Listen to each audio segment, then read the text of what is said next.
20세기 중후반 미국과 소련 간의 냉전 상황은 남한의 안보에 큰 영향을 미쳤다.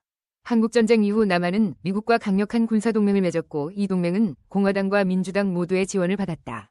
두 정당은 각각 다른 접근 방식을 취했지만 남한의 안보를 강화하는 데 중요한 역할을 했다. 1950년대 한국전쟁 당시 해리 트루먼 대통령은 미군을 파병하여 남한을 방어했다. 이후 드와이트 아이젠하워 대통령은 전쟁을 종식시키고 한미 상호방위 조약을 체결했다. 이 조약은 남한과 미국 간의 군사적 협력을 공식화하고 강화하는 중요한 계기가 되었다. 1960년대와 1970년대에도 미국은 남한과의 군사동맹을 유지하며 공산주의 확산을 막기 위해 노력했다. 존 F. 케네디와 린든 B. 존슨 대통령은 베트남 전쟁 동안에도 한미동맹을 강화했다. 1970년대 리처드 닉슨 대통령은 닉슨 독트린을 통해 아시아 국가들의 자주 국방을 강조했지만 남한에 대한 군사적 지원은 계속 유지되었다. 1980년대 로널드 레이건 대통령은 강경한 반공 정책을 펼치며 한미동맹을 더욱 강화했다. 레이건 대통령은 북한의 위협에 대응하기 위해 남한과의 군사 협력을 확대하고 첨단 무기를 남한에 판매하는 등의 정책을 추진했다.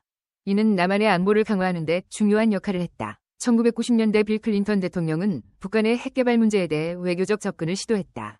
1994년 북미 제네바 합의를 통해 북한의 핵 프로그램을 동결하고 경수로를 제공하는 협상을 이끌어냈다.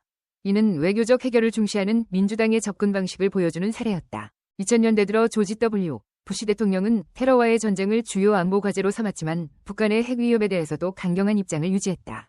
부시 대통령은 북한을 악의 축으로 규정하고 북한에 대한 경제 제재와 외교적 압박을 강화했다. 이는 남한의 안보에 있어서 강력한 군사적 지원을 지속하게 했다. 이제 최근의 상황을 살펴보면 도널드 트럼프와 조 바이든 대통령의 접근 방식은 남한의 안보에 중요한 영향을 미쳤다. 도널드 트럼프 대통령은 전통적인 공화당의 강경 노선과는 다르게 독특한 접근을 취했다. 트럼프 대통령은 김정은과의 정상회담을 통해 직접 대화를 시도했으며 이는 공화당 내에서도 이례적인 일이었다. 그는 북한과의 대화를 통해 긴장을 완화하려는 시도를 했지만 동시에 군사적 압박을 유지하여 북한이 비핵화 협상에 임하도록 압박했다. 트럼프 행정부는 남한과의 군사적 협력을 유지하면서도 방위비 분담금 문제에서 남한에게 더 많은 부담을 요구하며 논란을 일으키기도 했다. 조 바이든 대통령은 다시 전통적인 민주당의 접근으로 돌아갔다. 바이든 대통령은 동맹국과의 협력을 강조하며 남한과의 관계를 강화하고 있다. 그는 북한에 대한 외교적 접근을 선호하면서도 강력한 군사동맹을 유지하려 한다. 바이든 행정부는 인도태평양 지역에서 중국의 부상에 대응하기 위해 남한과의 군사적 협력을 중요시하고 있다. 이는 남한의 안보에 긍정적인 영향을 미칠 수 있다. 바이든 대통령은 또한 한미연합훈련을 통해 군사적 준비태세를 강화하고 남한의 방위 능력을 지속적으로 지원하고 있다. 결론적으로 미국의 공화당과 민주당은 남한의 안보에 각각 다른 접근 방식을 취해왔다. 20세기 중후반에는 공화당과 민주당 모두 남한의 안보를 위해 중요한 역할을 했으며 최근에 트럼프와 바이든 행정부도 각기 다른 방식으로 남한의 안보를 지원하고 있다. 공화당은 강경한 군사적 대응과 강력한 동맹을 통해 안보를 강화하려는 반면 민주당은 외교적 접근을 통해 평화를 추구한다.